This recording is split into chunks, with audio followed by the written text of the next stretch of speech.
බුද්ධං සරණං ගච්ඡාමි බුද්ධං සරණං ගච්ඡාමි ධම්මං සරණං ගච්ඡාමි ධම්මං සරණං ගච්ඡාමි සංඝං සරණං ගච්ඡාමි සංඝං සරණං ගච්ඡාමි යම්පි බුද්ධං සරණං ගච්ඡාමි යම්පි බුද්ධං සරණං ගච්ඡාමි යම්පි ධම්මං සරණං ගච්ඡාමි යම්පි ධම්මං සරණං ගච්ඡාමි යම්පි සංඝං සරණං ගච්ඡාමි යම්පි සංඝං සරණං ගච්ඡාමි යම්පි බුද්ධං සරණං ගච්ඡාමි යම්පි බුද්ධං සරණං ගච්ඡාමි යම්පි ධම්මං සරණං ගච්ඡාමි යම්පි ධම්මං සරණං ගච්ඡාමි යම්පි සංඝං සරණං ගච්ඡාමි යම්පි සංඝං සරණං ගච්ඡාමි සරණ ගමනං සම්පූර්ණං ආමභන්තේ පාණාතිපාතා වේරමණී සික්ඛාපදං සමාදියාමි පාණාතිපාතා වේරමණී සික්ඛාපදං සමාදියාමි අදින්නාදාන වේරමණී සික්ඛාපදං සමාදියාමි අදින්නාදාන වේරමණී සික්ඛාපදං සමාදියාමි කාමේසු මිච්ඡාචාරා වේරමණී සික්ඛාපදං සමාදියාමි කාමේසු මිච්ඡාචාරා වේරමණී සික්ඛාපදං සමාදියාමි සාවාදා වේරමණී සික්ඛාපදං සමාදියාමි මුසාවාදා වේරමණී සික්ඛාපදං සමාදියාමි සාමීරය මජ්ජපමාදත්තාන වේරමණී සික්ඛාපදං සමාදියාමි සුරාමේරය මජ්ජපමාදත්තාන වේරමණී සික්ඛාපදං සමාදියාමි සරණේන සද්ධින් පංචශීලං ධම්මං සාධුකං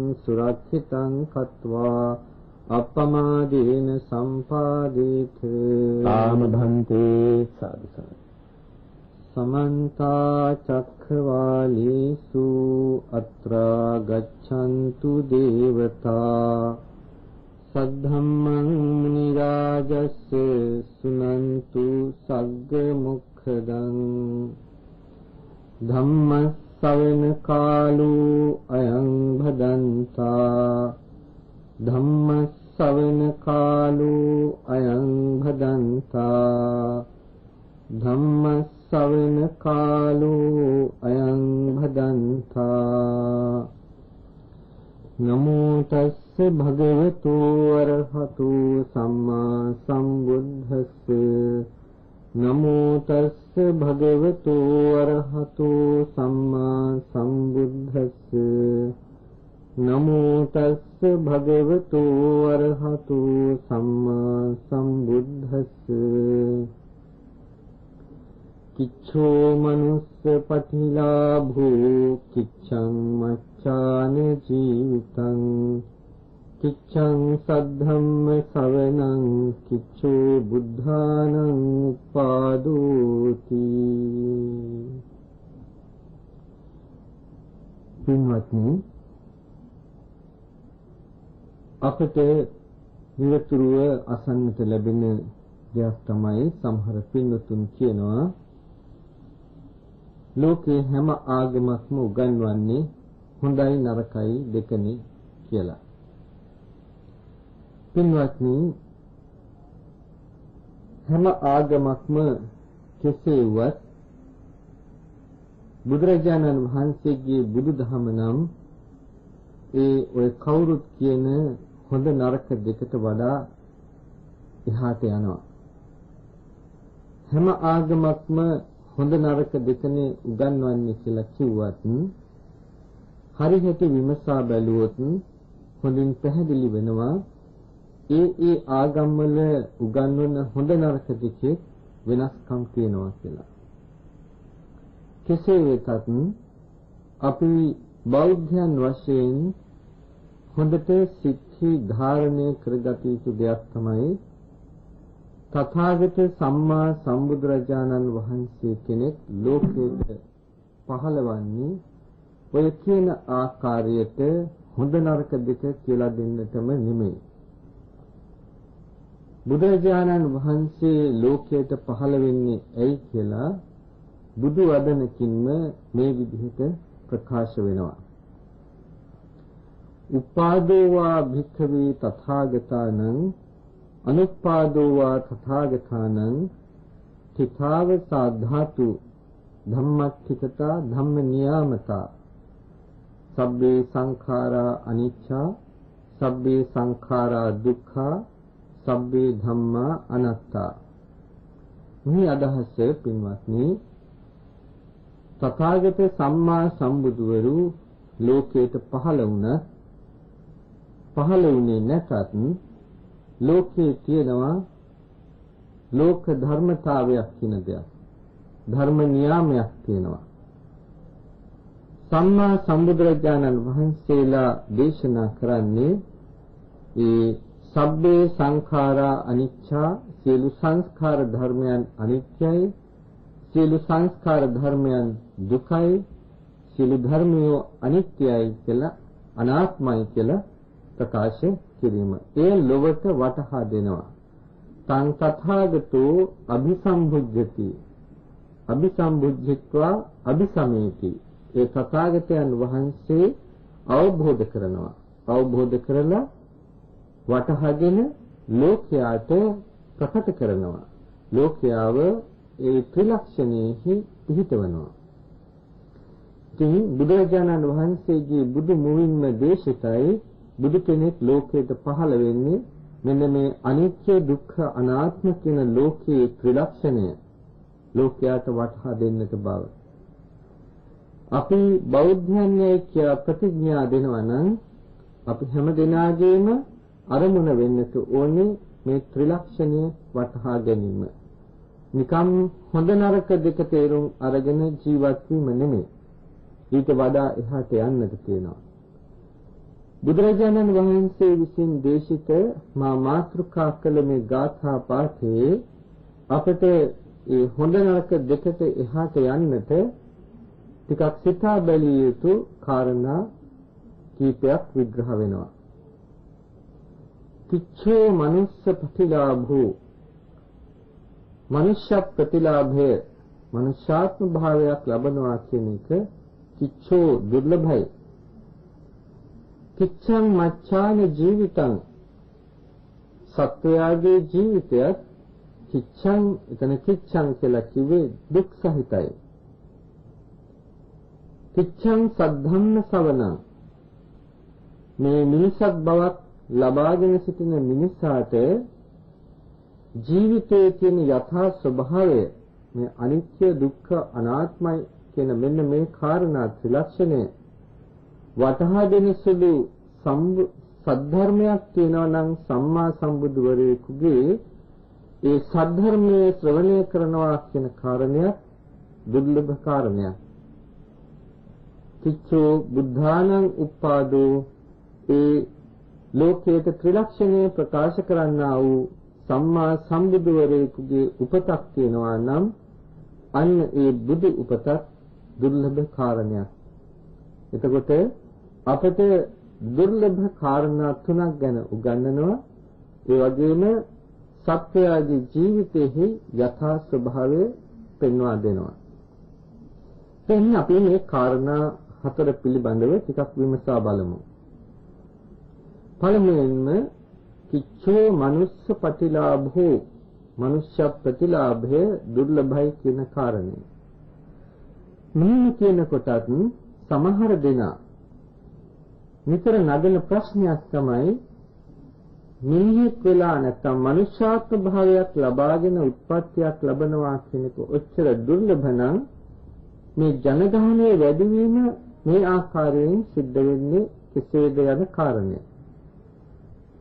පින්වත්නි කවුරු හරි හිතුවොත් මේ මිනිස්සුම මැරිලා ඔක්කොම මිනිසුන් වෙනවා කියලා එතකොට නම් ටිකක් ප්‍රශ්නයක් මතුවෙනවා. නමුත් බුදුදහමේ එහෙම දෙයක් ගැන උගන්වන්නේ නැහැ. බුදුරජාණන් වහන්සේගේ දේශනාවෙහි එන හැටියට සත්ව කියලා කියන්නේ මිනිස්යන්ට විතරක් නෙමෙයි. මේ කුරා කුඹීන් පවා සතුන්. ඊටත් වඩා කුඩා වෙන්නටත් පුළුවන් සමහර සතුන්. ඊටත් වඩා ලොකු වෙන්නට පුළුවන්. මිනිස්යන්ටත් වඩා ලොකු සතුන් ඉන්නවා. අලියතුන් පවා ඉන්නවා. ඒ හැම දෙනාම සතුන්. ඒ වගේම දෙවි මිනිසුන් වගේම තිරිසන් සතුන්, ප්‍රේතයන්, මේ නිරිසතුන් මේ හැම කෙනෙක්ම සතෙක් තමයි. දැන් ඊගාවට කෙනෙක් අහන්නට පුළුවන් හාමුදුරුවනේ ඔය කුරා කූඹියෙකුටත් මේ මිනිහෙකුට තියෙන තත්ත්වෙම සම කරන්නට පුළුවන්ද කියලා. පින්වත්නි, සත්ව කියන සම්මුතියෙන් ගත්තොත් හැම සත්වයකටම තියෙන්නේ ස්කන්ධ පහක්. රූප, වේදනා, සංඥා, සංඛාර, විඥාන කියන මේ ස්කන්ධ පංචකයයි. මිනිස්සෙක් ගත්තත්, මිනිස්සෙකුට වැඩිය ලොකු කෙනෙක් ගත්තත්, දෙවියෙක් ගත්තත්, පුරා කුඹියෙක් ගත්තත් මේ හැම දිනාටම තියෙන ස්කන්ධ පංචකයක්. රූපස්කන්ධයේ වශයෙන් වෙනස් වෙනවා. නාමස්කන්ධයේ දිහා බලපුවහම නාමස්කන්ධයේ ක්‍රියාවලිය ඊට සමානයි වගේ තමයි වැටහෙන්නේ. උදාහරණයක් වශයෙන් ගත්තොත් අපි හිතමු හොඳ පිරිසිදු ස්ථානයක කිසිම සතෙක් නැති ස්ථානයකට අපි පැණි ටිකක් දානවා. ටික වෙලාවක් ගිහිල්ලා බැලුවොත් අපිට දැක ගන්නට ලැබෙවි එක දෙන්න උතෙන්ට කුහුඹුවන් ලං වෙනවා. කලින් කුහුඹුවන් හිතේ නැහැ. නමුත් ක්‍රමක්‍රමයෙන් එක දෙන්න ලං වෙලා සිය ගණනක් වෙන්නටත් පුළුවන්. එතකොට මේ කුහුඹුවන්ට කවුද මෙතන මේ පැණි දාලා තියෙනවා කියලා කිව්වේ? කවුරුත් නොකියුවත් ඒ කුහුඹුවට එක්තරා සංඥාවක් ලැබුණා. ඒ සංඥාව තුළින් ඒ කුහුඹුවා අවබෝධ කරගත්තා මට ආහාරයක් තියෙනවා කියලා. ආහාරය හඳුන ගන්නවත් එක්කම ඒ සතාට රස තෘෂ්ණාව ඇති වෙනවා. තෘෂ්ණාව කියලා කියනකොට එතන සංස්කාරයන් රැස්වීමක් සිද්ධ වෙන්නේ. ඒකම සුඛ වේදනාවක් ඇති වෙනවා. ඒ වගේම හඳුනා ගැනීමේ සංඥාවක් තියෙනවා. ඒකට කියනවා විඥානය කියලා. හඳුනා ගන්නා ලක්ෂණයක් තියෙනවා නම් යම් අරමුණක් විඥානය කියලා කියනවා. මෙහිදී මනෝ විඥානය ප්‍රධානයි. මේ විදිහට කුඩා කුඹියකට උනත් රූප, වේදනා, සංඥා, සංඛාර, විඥාන කියන පංචස්කන්ධයයි තියෙන්නේ. මිනිසෙකුට උනත් ඒ පංචස්කන්ධය එහෙමමයි. කලින් කිව්වා වගේ දෙවියෙකුට බ්‍රහ්මයෙකුට උනත් ඒ පංචස්කන්ධයම පවතිනවා. රූපස්කන්ධය බොහොම සියුම් වෙන්න පුළුවන්. රූපස්කන්ධය ඕලාරික වෙන්නට පුළුවන්. මේ ආකාරයෙන් සිතද්දී අපි දන්නවා එහෙනම් සත්ව විශේෂ කියන එක අපට සීමාවක් පනවන්නට බෑ කියලා. සත්වයන් කියන අය මේ ලෝකයේ පමණක් නෙමෙයි. අපිට බලපු ගමන් එකපාරට වැටහෙන්නේ මේ මනුෂ්‍ය ලෝකයේ ඉන්න සත්ව ප්‍රජාව ගැන තමයි මනසට එන්නේ. පින්වත්නි, මනුෂ්‍ය ලෝකයට පමණක් සත්වයන් සීමා කරන්නට එපා. මේ විශ්වයට පමණක් සීමා කරන්නත් එපා. තවත් විශ්වතල බුදුරජාණන් වහන්සේ විසින් දේශනා කරලා තියෙනවා. ලෝක ධාතු වශයෙන් දේශනා කරලා තියෙනවා. එක වෙලාවක ආනන්ද හාමුදුරුවෝ බුදුරජාණන් වහන්සේ ළඟට ඇවිල්ලා බුදුහාමුදුරන්ට කියනවා, ස්වාමීනි, මම කලින් වතාවකදී ඔබ වහන්සේගෙන් අහලා තියෙනවා ඉස්සර හිටියේ සුඛී කියලා සම්මා සම්බුදුරජාණන් වහන්සේ කෙනෙක්. ඒ සම්මා සම්බුදුරජාණන් වහන්සේට අභිභූ කියලා ශ්‍රාවකෙක් හිටියාය. මේ අභිභූ කියන ශ්‍රාවකයා බ්‍රහ්ම ලෝකයට ගිහිල්ලා මනුෂ්‍ය ලෝකයට ඇහෙන්නට, මිනිසුන්ටත් ඇහෙන්නට දේශනා කරනවාය. ස්වාමීනි භාග්‍යවතුන් වහන්සේ, ඒ ශ්‍රාවකයාට තරම් ශක්තියක් තියෙනවා නම් තථාගත සම්මා සම්බුදුරජාණන් වහන්සේගේ ශක්තිය කොපමණද කියලා අහනවා. බුදුරජාණන් වහන්සේ ආනන්ද හාමුදුරන්ගෙන් අහනවා, ආනන්ද දන්නවද සහස්‍රේ ලෝක ධාතු කියන්නේ මොකක්ද කියලා? එතකොට ආනන්ද හාමුදුරුවෝ කියනවා, ස්වාමීනි, ඒක ඔබ වහන්සේගේ විෂය. ඒ සිංහනාදයේ මේ වෙලාවේ පවත්වන්න ඔබ වහන්සේගෙන් මේ භික්ෂුන් වටහා ගන්නවා ඇති.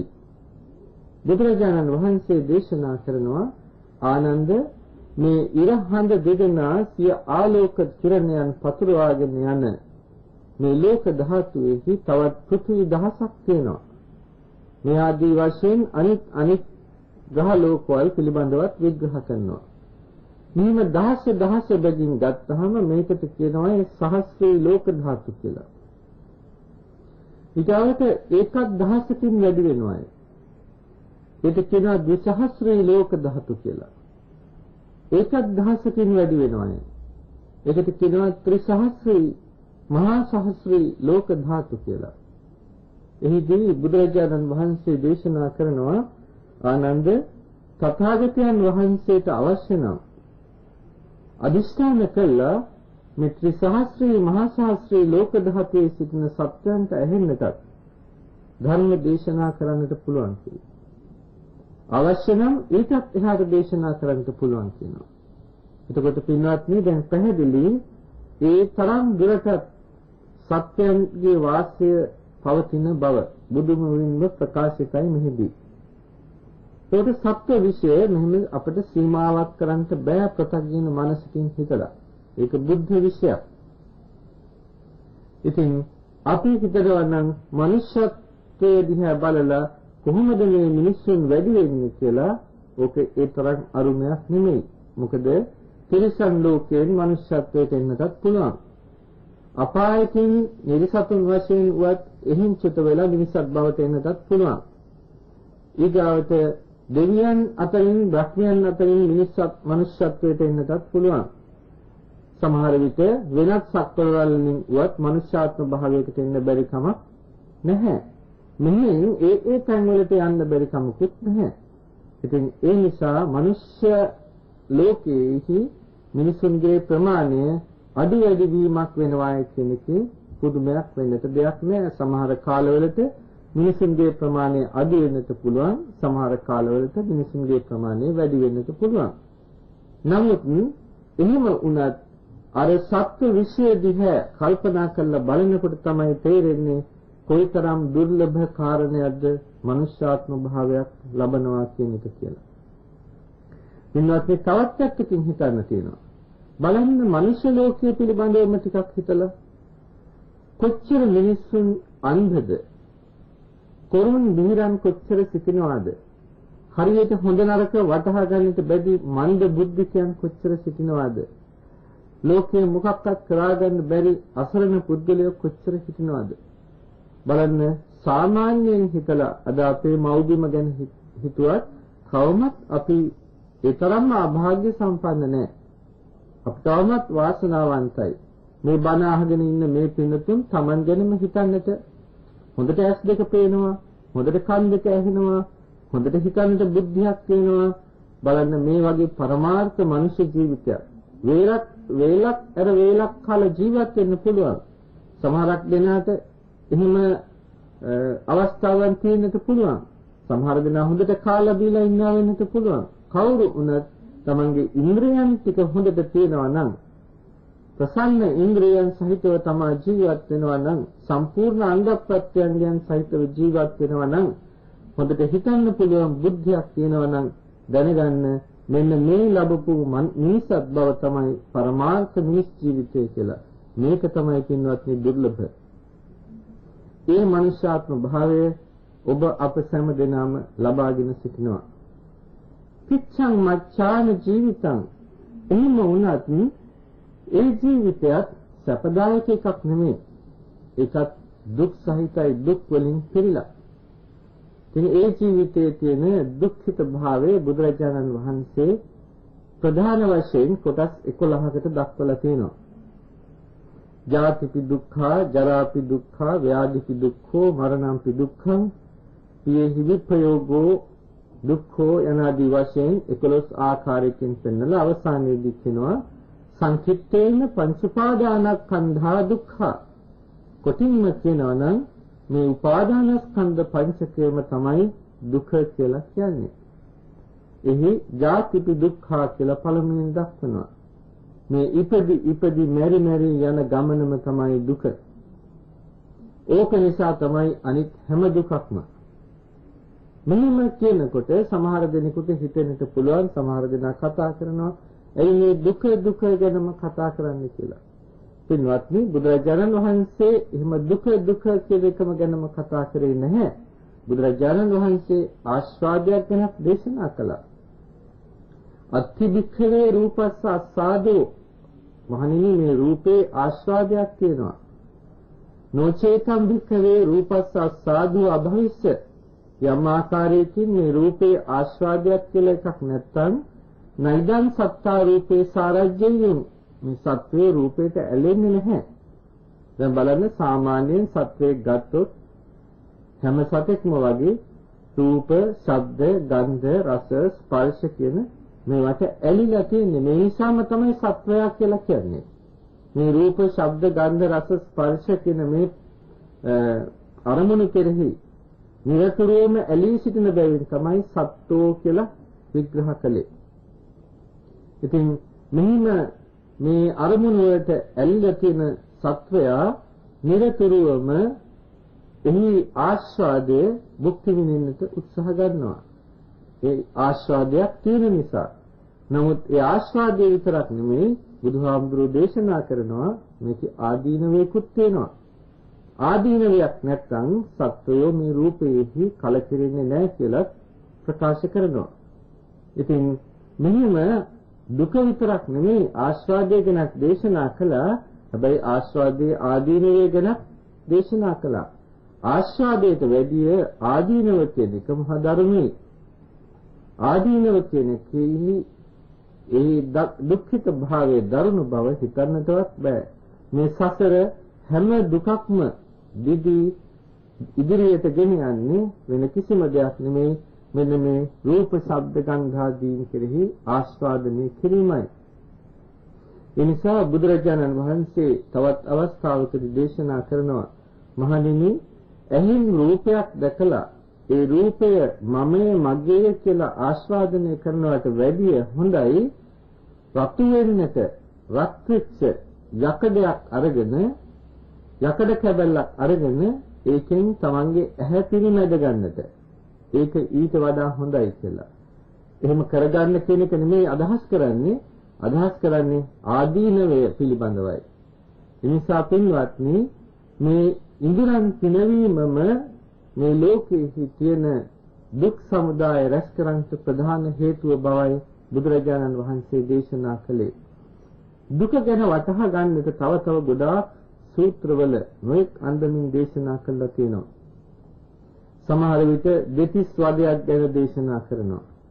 ඒ දෙතිස් වදයේ වෙන මෙහෙම සමහර තැන්වල කියනවා. හිස් කබල අයින් කරනවා උඩින් වටේට කපලා හිස් කබල අයින් කරනවා. අයින් කළා රත් වෙච්ච යකඩ කුට්ටියක් තියෙනවා. මොලේ චිරි යන අනුකරණයෙන් දියවි යනවා කියලා කියනවා. ඊගාවට කන් වලට උල් ගහනවා, හන්දි වලට උල් ගහනවා, හැම ගහනවා, ඉනේ ඉඳන් උඩට හැම ගහනවා, ඉනේ ඉඳන් පහළට හැම ගහනවා, උතුරන තෙල් ලිහිනවා. ඒ විදිහට සම්පූර්ණයෙන් හැම ගහලා අවුවේ තියෙනවා. මේ ආකාරයේ නොයෙක් වද වේදනා විඳින හැටි මේ සසර ගමනේ බුදුරජාණන් වහන්සේ දේශනා කරනවා. මෙහිම දේශනා කළා බුදුරජාණන් වහන්සේ භික්ෂුන්ට කියනවා මහණෙනි දැනගන්නට ඔබත් මමත් මේ සසර එන ගමනේ මෙවැනි දුක්ඛිත අවස්ථාවල් වලට අපි එක්කෙනෙක්වත් මුහුණ නොදී සිටියා කියලා නම් හිතන්නට එපා. අපි හැමදෙනෙක්ම මේ දුක් සමුදායට මුහුණ දී තිබෙනවා කියලා. නිකන් හිතන්න පින්වත්නි අද ලෝකයේ ගැන හිතන්න. නැද්ද අම්මලා දරුවන් මරන්නේ? නැද්ද දරුවෝ අම්මලා තාත්තලා මරන්නේ? නැද්ද තාත්තලා දූ පුතුන් මරන්නේ? නැද්ද ස්වාමීවරු භාර්යාව මරන්නේ? නැද්ද භාර්යාව ස්වාමීවරු මරන්නේ? අදත් මේක ලෝකයේ සිද්ධ වෙනවා නම් අපේ ඇස් ඉදිරි පිටම අතීතයේත් මෙහෙම සිද්ධ වුණ බව දැනගන්නට අනාගතයේත් කෙලවරක් නැතුව මේ දේ සිද්ධ වෙනවා. එහෙනම් අපිට මෙහෙම අස්පනා අපිට මේ දේ දකින්නට ලැබෙනවා නම් යම් අවස්ථාවක මෙවැනි අවස්ථාවකදී අපි ගොදුරක් නොවි සිටියාද කියලා කල්පනාවට ගන්නට. ඒ විතරක් නෙමෙයි මේ මිනිසුන්ට හැදෙන රෝග ගැන හිතන්නට. ඔය කිසිම රෝගයකින් අපි නිදහස්ද කියලා හිතන්නට. මිනිසුන්ට වෙන මරණ ගැන හිතන්නට. ඔය කිසිම මරණයකින් අපි නිදහස්ද කියලා හිතන්නට. පින්වත්නි නුවණින් කල්පනා කරලා බැලුවොත් තේරෙවි මේ යන ගමනේ දුක කොච්චරද කියලා. බලන්න බඩගින්නේ මැරෙන මිනිස්සු ලෝකයේ ඉන්නවා. ඒ විතරක් නෙමෙයි මේ සසර යන ගමනේ අපට අම්මා නොවිච්ච තාත්තා නොවිච්ච සහෝදර සහෝදරයන් නොවිච්ච කෙනෙක් හොයාගන්නවා කෙනෙක්වත් අපහසු කාරණයක් බවයි, ඊටාම අපහසු කාරණයක් බවයි බුදුරජාණන් වහන්සේ දේශනා කළේ. ඔය යන ගමනේ එකිනෙක කෙනා මරාගෙන බෙලි කැපුම් කාපු වාරවල් වල කොටින්ම කියනවා එකම සතෙක් වෙලා බෙලි කැපුම් කාපු වාරවල් වල ලේ ටික එකතු කරා නම් සතර මහා සාගරයේ ජලයට වැඩි කියනවා. අපි එක්කෙනෙක් ඒ විදිහට මරුන් කාලා ලේ ගලපු අවස්ථාවල් වල එකම දරුවෙක් අම්මා කෙනෙක් එකම දරුවෙක් එක අම්මට දරුවා වෙලා ඒ අම්මා විසින් හඳපු ඒ දරුවා නිසා හඳපු කඳුළු ටික එකතු කරා නම් ඒ සතර මහා සාගරයේ ජලයට වැඩි කියලා කියන්නේ. එහෙනම් පින්වත්නි මේ දිග සසර ගමනට එන අපි ටිකක් සිහියෙන් නුවණින් මේ ලබාගත් මිනිසත් බව ගැන හිතන්නට ඕනේ. බුදුරජාණන් වහන්සේ දේශනා කරනවා මේ සසර කොයි ආකාරයකද කියලා අහපුවාම මේ සසර පිළිබඳව කියන්නේ අනමතග්ගෝ යම් භික්ඛවේ සංසාරෝ පුබ්බා කෝටින පඤ්ඤායති කෙලවරක් නැහැ මහණෙනි මේ සසර. ඒක පණවන්න පුළුවන් කමක් නැහැ. බුදුරජාණන් වහන්සේ දේශනා කළේ නැහැ සසර පේන්නේ නැහැ දකින්නේ නැහැ කියලා දේශනා කළා නෙමෙයි. බුදුරජාණන් වහන්සේ දන්නවා සසර කෙලවර කොතනද කියලා. බුදුරජාණන් වහන්සේ දන්නවා ආරම්භය කොතනද කියලා. බුදුරජාණන් වහන්සේ දකිනවා. නමුත් පණවන්නට බෑ කියලායි දේශනා කළේ. ඒකට උදාහරණයක් වශයෙන් කියනවා මහණෙනි මේ දඹදිව් තලයේ තියෙන ගස්වැල් ටික කෑලි කෑලි වලට කපලා අඟල් 4 කෑලි වලට කපලා ගොඩක් ගහන්නට. ඊට පස්සේ ඒ ගොඩින් එක එක අරගෙන මේ මගේ අම්මා මේ ඒ අම්මගේ අම්මා මේ ඒ අම්මගේ අම්මා කියා මේ ගොඩේ එක එක අයින් කරන්න. මේ කෑලි ටික ඉවර වෙනවා. නමුත් අම්මලගේ අම්මලා ඉවර වෙන්නේ නැහැ. ඒ ගොඩම ආයි අනිත් පැත්තට ගනින්නටත් පුළුවන්. ඒ වගේ උදාහරණයකින් පෙන්නනවා සසර කෙලවරක් නැහැ කියලා. ඉතින් මෙහෙම එන ගමනක අපි හිතලා බැලුවොත් මේ ගමනේ තව තව අපි යනවද තථාගතයන් වහන්සේ විසින් දේශනා කරන ලද ඒ සද්ධර්මය ගැන පොඩ්ඩක් කල්පනා කරලා ජීවිතයට සම්බන්ධ කරගෙන මේ ගමන කෙලවර කර ගන්නවද දුක් සහිත මේක තම තමාට අයිති කාරණයක්. ඉන්වත්නි බෞද්ධයයි කියන ලේබලේ ගහගෙන හිටියට නම් වැඩක් වෙන්නේ නැහැ. ඒ ලේබලෙන් ස්වර්ගයට යන්නට පුළුවන් කමක් නැහැ. ඒ ලේබලෙන් නිවනට යන්න පුළුවන් කමකුත් නැහැ. බෞද්ධ කියන නාමය කිසිවිටකත් ප්‍රයෝජන වෙන්නේ නැහැ තමන්ගේ යහපත පිණිස. බෞද්ධ ප්‍රතිපදාව තමන්ගේ ජීවිතයට සම්බන්ධ කරගන්නට ඕනේ. තමන් ලැබපු මනුෂ්‍යාත්ම භාවය ගැන හිතලා ඒ මනුෂ්‍යාත්ම භාවය ලැබුවා විතරක් නෙමෙයි මෙවන් කිසි කෙනෙකුට මේක මෙහෙම නෙමෙයි කියලා කියන්නට බැරි මහා සිංහනාදයක් වගේ බුදුරජාණන් වහන්සේ දේශනා කරපු චතුරාර්ය සත්‍ය ධර්මය අපිට අසන්නට ලැබිලා ඒ ආර්ය අෂ්ටාංගික මාර්ගය අපිට අසන්නට ලැබිලා ඒ මාර්ගයේ ගමන් කරන්න අවස්ථාව ලැබිලා ඉන්න වෙලාවේදී ලබාගත් මිනිස් ජීවිතය ගැන හිතුවොත් මේ මිනිස් ජීවිතයෙන් මේ වෙලාවේ ප්‍රයෝජන ගන්නට ඥානවන්තයෙක් නම් පසුබට වෙන්නේ නැහැ. ඒ නිසා හැකි ආකාරයකින් ප්‍රමාද නොවි නිදහසට කරුණ ඉදිරිපත් කරන්නේ නැතුව මේ මිනිසත් බව ලබාගෙන තියෙන වෙලාවේදී මේකෙන් ප්‍රයෝජන ගන්නට අදිෂ්ඨාන කරන්නට ඕනේ. වැරදිලාවත් මේ අවස්ථාව ගිලිහිලා ගියොත් ආයි මිනිසත් බවක් ලබනවා කියන එක ගැන හිතන්නට අමාරුයි. මෙතනින්ම තමන්ගේ යහපත සිද්ධ කර ගන්නට ඥානවන්ත මිනිසයා කල්පනා කරන්නට ඕනේ, කල්පනා කළ යුතුයි. පින්වත්නි, කොහොමද අපි මේ දේ කරගන්නේ? දහසක් වැඩ තියෙනවා එදිනෙදා ජීවිතේ. හුඟක් අය කියනවා වැඩ කියලා. කෙලවරක් නෑ වැඩ. පින්වත්නි, මේ ආත්ම භාවය විතරක් නෙමෙයි මේ වැඩ. අතීතයේත් වැඩ කළා කෙලවරක් නෑ. දැනුත් මේ වැඩ කරනවා කෙලවරක් නෑ.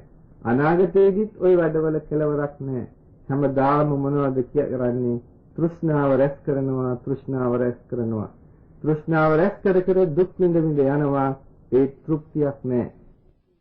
ලබාගත් මනුෂ්‍යාත්ම භාවයේ ඉඳුරන් පිනවීම පැත්තට යන්නේ නැතුව ඉඳුරන් দমনය කිරීම පුරුදු පුහුණු කරන්නට උත්සාහ ගන්නවා. පින්වත්නි, ඉන්ද්‍රයන් দমনය කරන්ට කියන වචනේ කියනකොට හිතන්න එපා මේ ඔක්කොටම මහාන වෙන්න කියනවා කියලා. ඒක නෙමෙයි අදහස් කරන්නේ. ඒ দমনය කරන එක් ක්‍රම තියෙනවා. ගිහි ජීවිතයක් ගත කරන කෙනාටත් ඉන්ද්‍රයන් দমনය කිරීමේ සීමාවක් තියෙනවා. බලන්නට පංචශීල රාමුව ඇතුළට එන්නට. පංචශීල රාමුව ඇතුළට ආපුවම ගිහි ජීවිතයක් ගත කරන ගිහියාගේ මට්ටමින් එක්තරා ප්‍රමාණයකට ඒ ඉන්ද්‍රිය দমনය සිද්ධ වෙලා.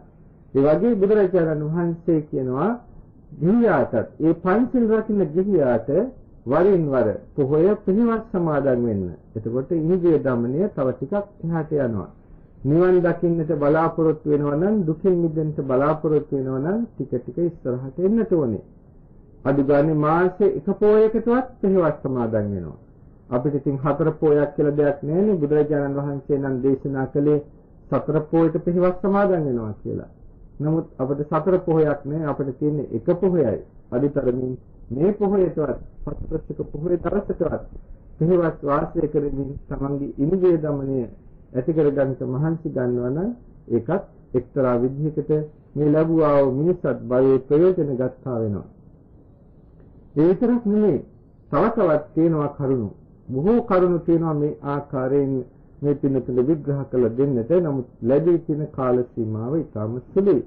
ඒ නිසා මේ ජීවිතයේහි මේ පින්නතුන් බලාපොරොත්තු වෙන ආකාරයේ යහපතක් තියෙනවා නම් ඒ යහපත සිද්ධ කර ගන්නට තවත් කාරණා ස්වල්පයක් විස්තර කරලා දෙන්නට බලාපොරොත්තු වෙනවා. පින්වත්නි, අප හැම දිනම මේ ලෝකයේ ඉන්න මිනිස්යන් වශයෙන් බලාපොරොත්තු වන කාරණා පහක් තියෙනවා. ඒ කාරණා පහ තමයි ආයුෂ, වර්ණ, සැප, යසස, ස්වර්ගය කියන මේ කාරණා පහ. කොච්චර දුකයි කිව්වත්, මිනිසත් බව දුර්ලභයි කියලා කිව්වත්, සද්ධර්මයේ දුර්ලභයි කියලා කිව්වත්, මේ කොච්චර සංසාරය ගැන කිව්වත්, සාමාන්‍ය ප්‍රත්‍යඥයෙක් විසින් මේ ලෝකයේ මේ කාරණා පහ ලැබීමට ප්‍රිය කරනවා. බුදුහාමුදුරෝ දේශනා කරන්නේ පංචකෝ ගහපති ධම්මා ඉත්තා කන්තා මනාපා දුර්ලභා ලෝකස්මි. මේ ලෝකයේහි මනුෂ්‍යයන්ට ඉෂ්ඨ කාන්ත මනාප ධර්ම පහක් තියෙනවා. හැබැයි දුර්ලභයි. මා කලින් මතක් කළ පරිදි ආයුඛෝ ගහපති ඉත්තෝ කන්තෝ මනාපෝ දුර්ලභෝ ලෝකස්මි. ගෘහපතියේ ආයුෂ කියන එක ඉෂ්ටයි, කාන්තයි, මනාපයි, දුර්ලභයි මේ ලෝකේ. ආයුෂ කියලා කිව්වත් බොහෝම සැපසේ දීර්ඝායුෂ භුක්ති විඳීවා කියලා ප්‍රාර්ථනා කරනවා නම් ඒක තමයි දුර්ලභයි කියලා කිව්වේ. ඊගාවට වර්ණය. හොඳට ශරීර වර්ණය වයසට යනකල්ම Tamanට අනුන්ට අප්‍රිය නොවි අංගපසංග දුර්වලතාවයක් නැතුව ප්‍රසන්නව ජීවත් වෙන්නට තියෙනවා නම් මේක තමයි වර්ණ සම්පත්තිය. මේක ඇතේ දිගු කාලයක් ජීවත් වෙන ලැබේවා කියනවා නම් කාටත් ප්‍රියයි, මනාපයි. නමුත් මේ කාරණයක් ලෝකයේ දුර්ලභයි කියලා දේශනා කළා. ඊගාවට ඇහැ, කඩ, නාසය, දිව, ශරීරය, මනස කියන මේවා පිනවමින් හොඳට ජීවත් වෙන්න පුළුවන් නම්, ඒ කියන්නේ කායික සැප, මානසික සැප විඳින්නට පුළුවන් නම්, වයසට ගිහිල්ලත් මරණ කල්ම ওই තත්ත්වයේ ඉන්න පුළුවන් නම් ඒකත් ඉෂ්ටයි, කාන්තයි, මනාපයි. ඒත් බුදුරජාණන් වහන්සේ දේශනා කරනවා මේක දුර්ලභ කාරණයක්. ඊගාවට යසස. හොඳ අඹදරුව ඇතුව, යාන වාහන ගේ දොර ඉද කඩම් ඇතුව, කීර්ති ප්‍රශංසා නම්බුනාම ඇතුව මේ ලෝකයේ හොඳට පැතිරලා ජීවත් වෙන්න පුළුවන් නම් ඔක තමයි යසස කියලා කියන්නේ. ඉතින් ඒකත් ඉෂ්ටයි, කාන්තයි, මනාපයි, ඒ වුණාට දුර්ලභයි.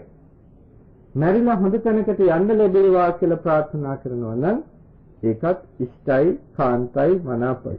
එහෙම හොඳ තැනක උත්පත්තියක් ලැබනවා කියන එක ඉෂ්ටයි, කාන්තයි, මනාපයි, දුර්ලභයි. ඉතින් මේ දුර්ලභ කාරණා පහ ගැන හිතන්න. දැන් අපේ බෞද්ධයෝ අපිට පේනවා මේ තැන්වල මේ කාරණා ප්‍රාර්ථනා කර කර යාඥා කර කර යන හැටි. බලන්න කොච්චර පින්වතුන් දේවාලවල වලට යනවද? දේවාලවල වලට ගිහිල්ලා මොකද කරන්නේ? යාඥා කරනවා, ප්‍රාර්ථනා කරනවා. ලැබේවා ලැබේවා ලැබේවා කියලා බලන්න. දේවාලවල් වලට යන පින්වතුන්, ඒ වගේම නොඑක් තැන් වලට යාචිකා කරන්න යන පින්වතුන්, ඔය හැමදෙනාම හිතන්න පොඩ්ඩක් මොනවටද මේ යන්නේ? මේ ගිහිල්ලා මොනවද ප්‍රාර්ථනා කරන්නේ? මේ ප්‍රාර්ථනා කරන දේවල් අතර අර කියන ලද කාරණා පහට අයිති නොවන යමක් තියෙනවද? මොනවද ඒ කාරණා පහ? නැවත මතක් කරලා දෙන්න.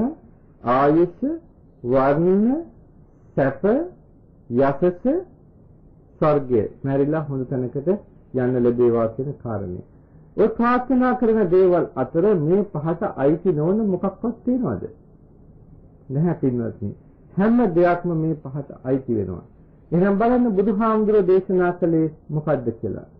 ඉමේ සංකෝ ගහපති පංචන්නං ධම්මානං ඉත්තන්නං පංචානං මනාපානං දුර්ලභානං ලෝකස්මින් න ආයාචන හේතුවා පත්තනා හේතුවා පටිලාභං වදාමි. මේ කාරණා පහ ආයාචනා හේතුවෙන්වත් ප්‍රාර්ථනා හේතුවෙන්වත් ලබන්නට බෑ කියලා මම දේශනා කරනවා. එහෙම ලබනවා නම් කොයිද කේන හායේත මේ ලෝකයේ කාට මොකකින් අඩුවක් වෙයිද කියලා බුදුහාමුදුරුවෝ අහන්නේ. ඔය ප්‍රාර්ථනා කරන දේවල්, යාඥා කරන දේවල් එක එක්කෙනාගෙන් අනේ මට පිහිට වෙන්න කියලා යදින දේවල් ඔය ආකාරයෙන් ලැබෙනවා නම් කාට මොකකින් අඩුවක් වෙයිද කියලා බුදුරජාණන් වහන්සේ අහනවා. පින්වත්නි, ඒක වෙන්නේ නැහැ. බුදුරජාණන් වහන්සේ අනතුරුව දේශනා කරනවා නකෝ ගහපති අරිය ශ්‍රාවකේන ආයුං ආයාචිතුම් වා අභිනන්දිතුම් වා ආර්ය ශ්‍රාවකෙක් වශයෙන් මේ ආයුෂයට උනත් තෘෂ්ණා කරන්නට එපා. ආයුෂයේ උනත් ප්‍රාර්ථනා කරන්නට එපා. ආයුෂ විතරක් නෙමෙයි අනිත් කාරණා පහකට ඒ විදිහටමයි. සැප, යසස, කීර්ති, ප්‍රශංසා මේවා මොකක්වත් ප්‍රාර්ථනා කරන්නට එපා. ඒ ප්‍රාර්ථනා කරලා ලැබෙන්නේ නැහැ. දේශනා කරන්නේ බුදුරජාණන් වහන්සේ මේ කාරණා පහ ලබන්නට ඕනේ නම් ලැබේවා කියලා හැඟීමක් තියෙනවා නම් තමන් විසින් කළ යුත්තේ ආයුෂ ප්‍රාර්ථනා කරනවා නම් ආයු සම්මත්තනිකා ප්‍රතිපදා ප්‍රතිපජ්ජිතබ්බා ආයුෂ ලැබෙන්න ප්‍රතිපදාවක් තියෙනවා. ඒ ප්‍රතිපදාව පුරන්නට මේ ඔක්කොම ප්‍රතිපදාව කැටි කරලා ගත්තාම තමයි දාන, සීල, භාවනා කියලා අපි කියන්නේ. ආයුෂ ලැබෙන්නට නම් ආයුෂය කියලා කියන්නේ තමන්ට ජීවිතය දිගු කලක් පවතිනවා කියන එකනේ. ඉතින් එහෙනම් අනුන්ගේ ජීවිත කෙටි කරන්නට එපා. ඒ කියන්නේ සත්ව ඝාතනයෙන් වළකින්නට. තමන් නිරෝගීව ඉන්න කැමති නම් අනුන්ගේ ශරීරවලට දුක් දෙන්නට එපා. සත්ව හිංසාව කරන්න එපා. එතකොට තමන්ට නිරෝගී බව ලැබෙනවා. පින්වත්නි, අප හැම දෙනාම සසර සැරිසරාගෙන ඉන්න කාලයේදී හොඳ දේවලුත් කරනවා, නරක දේවලුත් කරනවා. කරෝති ඒකදා පුඤ්ඤං අපුඤ්ඤං පිචේකදා. මේ හොඳ දේවල්, නරක දේවල් තමයි අපි කරන කර්ම වශයෙන් අප පසුපස ඉන්නේ.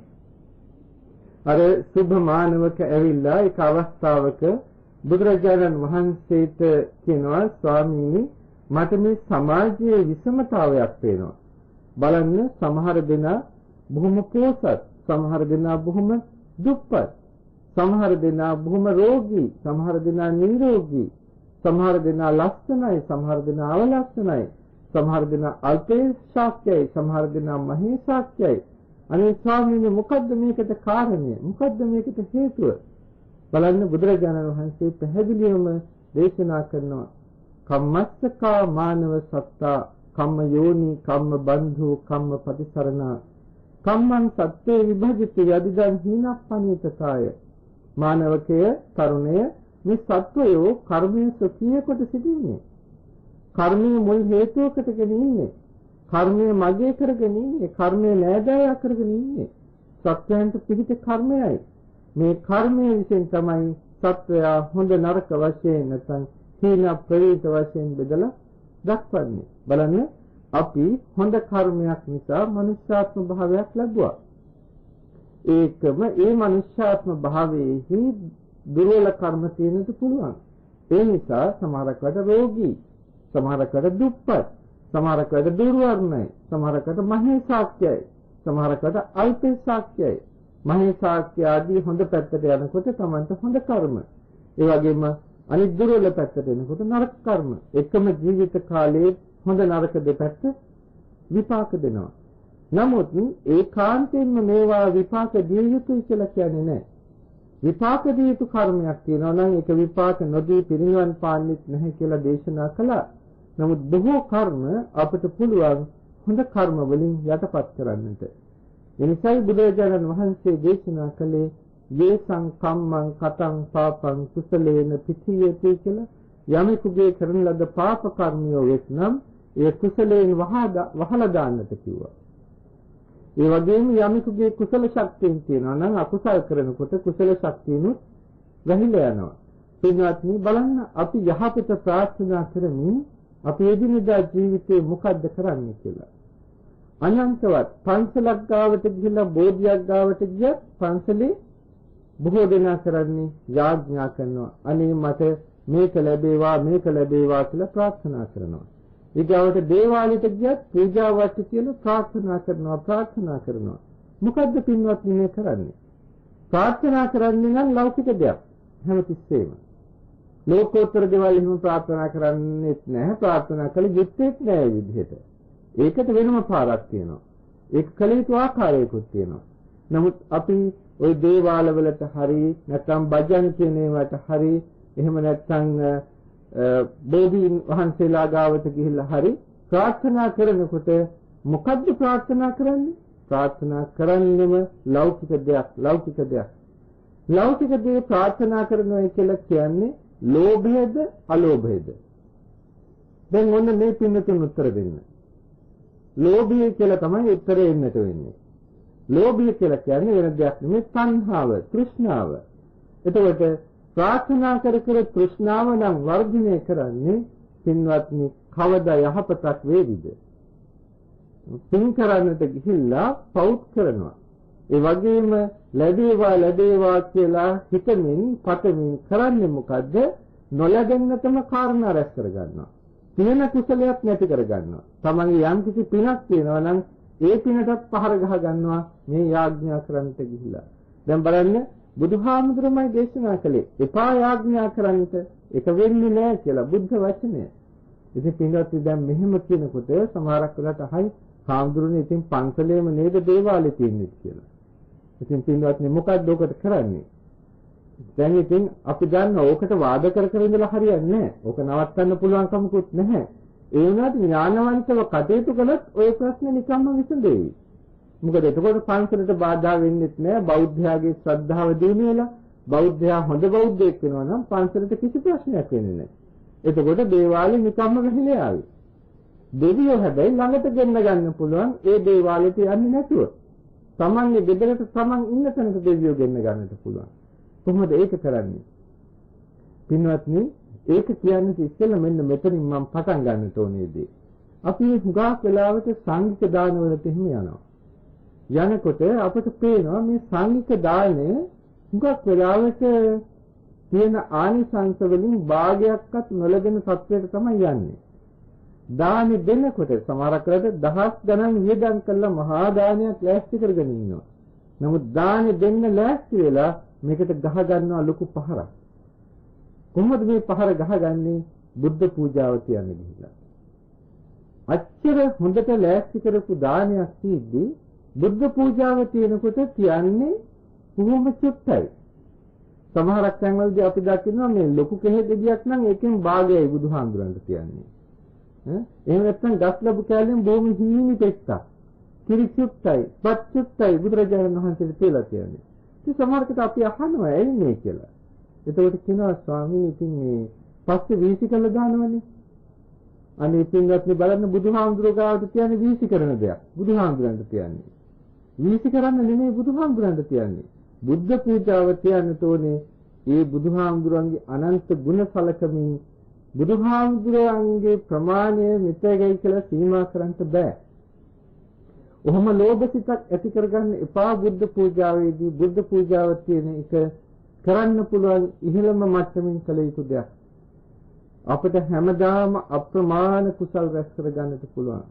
පින්වත්නි යම් කිසි කෙනෙකුට පූජාවක් ලබන්නට නම් ඒ පූජාව ලැබීමට ඔහු හිමිකාරයෙක් වෙන්න ඕනේ. දැන් මේ පින්නතුන්ගෙන් මම ඇහුවොත් එහෙම මම භික්ෂුවක් වශයෙන් පංචකාම සම්පත්තීන් විඳිනවා කියලා දැනගත්තොත් හොඳ හැටි පස්සම්සිය විඳිනවා කියලා දැනගත්තොත් ඔයයන් එහෙම භික්ෂුවකට දානයකට එහෙම ආරාධනා කරාවිද? සංග්‍රහ කරාවිද? ඉතින් අපි මේක අහනකොට ගග්ගනා කියන්නේ නැහැ ස්වාමීනි කියලා. මොකද හේතුව පංචකාමයන් ඒ තරම් උසස් හැටියට සැලකන්නේ නැහැ. පංචකාමයන් ගැන කියන්නේ ඒවා බොහොම ග්‍රාම්‍ය දේවල්, ප්‍රත්‍යඥයන්ගේ දේවල්, ග්‍රාම්‍ය ප්‍රත්‍යඥයන්ගේ දේවල්. ඒවා උසස් ප්‍රත්‍යඥයන්ගේ දේවල් නෙමෙයි පස්සම්සුව පසුපස්සේ යෑම. එතකොට බුදුරජාණන් වහන්සේ එක අවස්ථාවක මේ චක්‍රවර්ති රජුරුවන්ගේ සප්ත රතනයන් නිසා විඳින පස්කම් සුව ගැන දේශනාවක් කරනවා. එතකොට එක්තරා භික්ෂුවක් බුදුහාමුදුරන්ගෙන් අහනවා ස්වාමීනි ඔය කියපු පස්කම් සුවය පිළිබඳව චක්‍රවර්ති රජුරුව විඳින ගිහියා විඳින පස්කම් සුවයට සම්බන්ධ කරලා උපමාවක් කරන්න පුළුවන්ද කියලා. බුදුරජාණන් වහන්සේ එතන තියෙන ගල් කැටයක් අතට අරගෙන මිටින් වහනවා. ඒ මිටින් වහලා අහනවා අර භික්ෂුවගෙන් මහන මේ මගේ අතේ වහලා තියෙන ගල් කැටය ලොකුද නැත්නම් අර පේන හිමවත් පවුව ලොකුද කියලා. ඒකට භික්ෂුව කියන්නේ ස්වාමීනි හිමවත් පවුවට කොහොමද මේ සම කිරීම කරන්නේ කියලා. එහෙනම් දැනගන්නට චක්‍රවර්ති රජුගේ විඳින කාම සම්පතක් තියෙනවා නම් ගිහියාගේ කාම සම්පත්තියට සම කරොත් ගිහියා විඳින කම්සෝය හරියට මේ සාමාන්‍ය ගිහියෙක් විඳින කම්සෝය හරියට මේ නිපේ වහලා තියෙන ගල් කැටය වගේ කියලා. චක්‍රවර්ති රජුගේ විදින කම්සුව අර්ථයෙන් හිමාලයාවටත් වඩා ඉහළයි කියලා කියනවා. එහෙනම් පින්වත්නි දෙවියන්ගේ දෙව්සප ගැන කවර කතාවක්ද?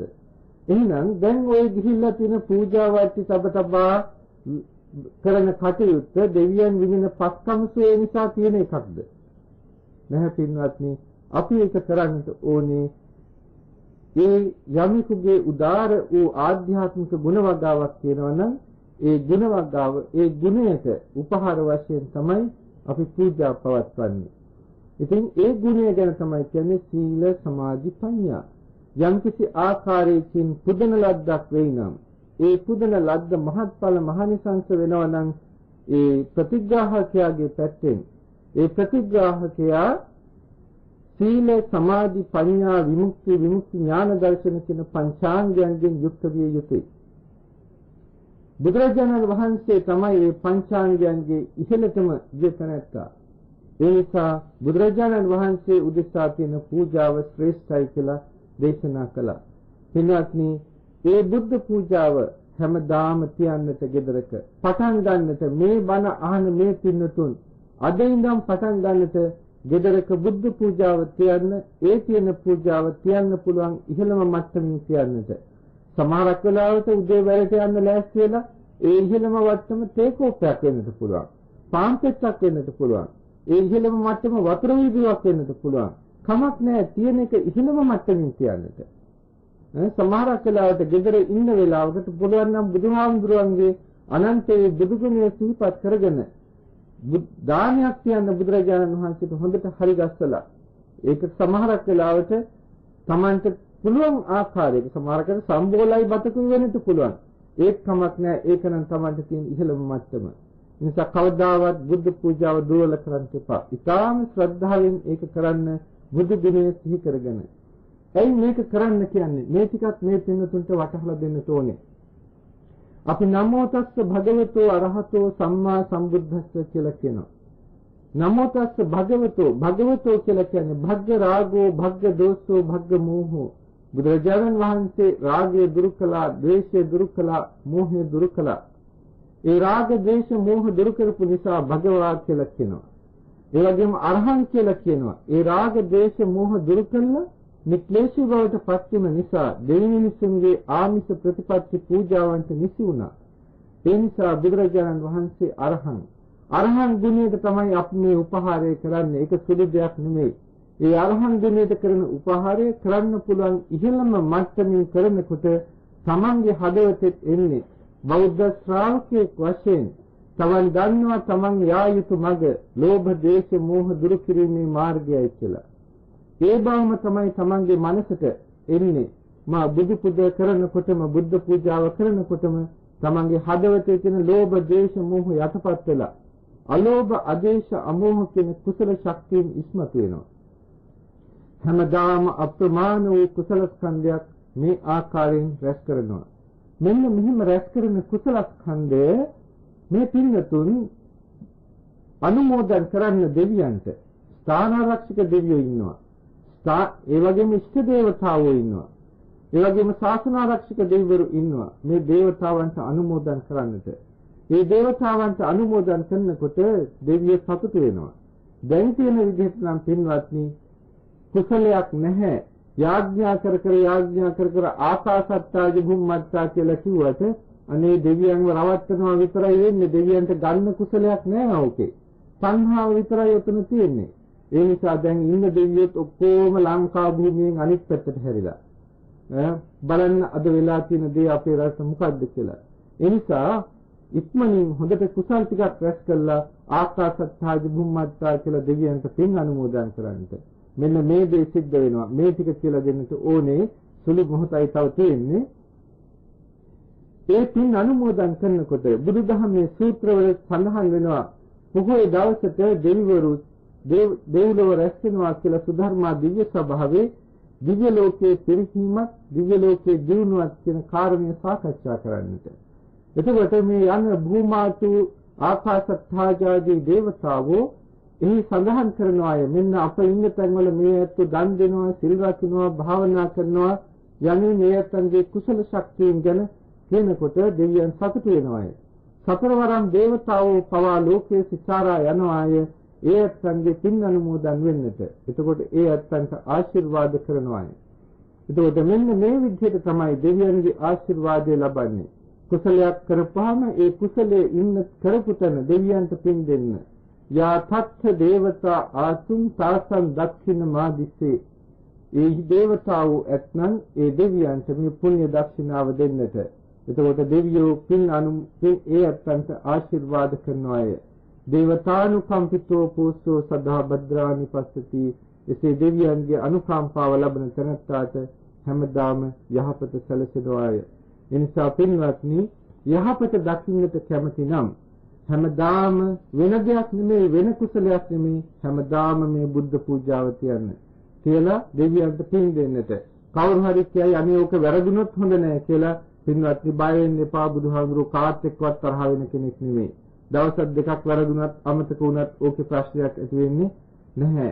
තමන් හොඳ ගුණයක පිහිටලා පංචිල් රකින්නට උත්සාහ කරමින් හැමදාම මේ බුද්ධ පූජාව තින දානය දෙන්නට ඥාතීන්ට මේ ගියත්තන්ට පින් දෙන්නට වැඩි කලක් නොගිහින් අපේ මේ රටට වාසනාව පෑදෙනවා. මේ කාලකන්නිකම ගිහිල්ලා අපේ ලංකාවට යහපතක් වේවා කියලා ප්‍රාර්ථනා කරනවා නම් ඔය යදි මේක පැත්තකට දාලා තමන් හොඳට කුසල් රැස් කරන්නට අලෝභ අදේශ අමෝහ චේතනා තමා තුළ දිනු කරගන්න. ඒයින් තමයි තමාට වාසනාව පෑදෙන්නේ. මේ ධර්මයේ තමන්ගේ ජීවිතයට සම්බන්ධ කරගනිමින් හොඳට හිතලා බලලා අගුණ දුර්වලකම් දුරු කරගන්න, ගුණ ධර්ම වඩා සිටවා ගන්නට හැම දිනාටම උතුම් තෙරුවන්ගේ අනන්ත ගුණානුභාවයෙන් යහපත සැලසේවා කියලා ප්‍රාර්ථනා කරනවා. ආකාශත්ථා භුම්මත්තා දේවානාගා මහිද්దికා පුඤ්ඤන්තං අනුමෝදිත්වා චිරං රක්ඛන්තු ශාසනං. ආකාශත්ථා භුම්මත්තා දේවානාගා මහිද්దికා පුඤ්ඤන්තං අනුමෝදිත්වා චිරං රක්ඛන්තු දේශනං. ආකාශත්ථා භුම්මත්තා දේවානාගා මහිද්దికා පුඤ්ඤන්තං අනුමෝදිත්වා චිරං රක්ඛන්තු මේ ගරු.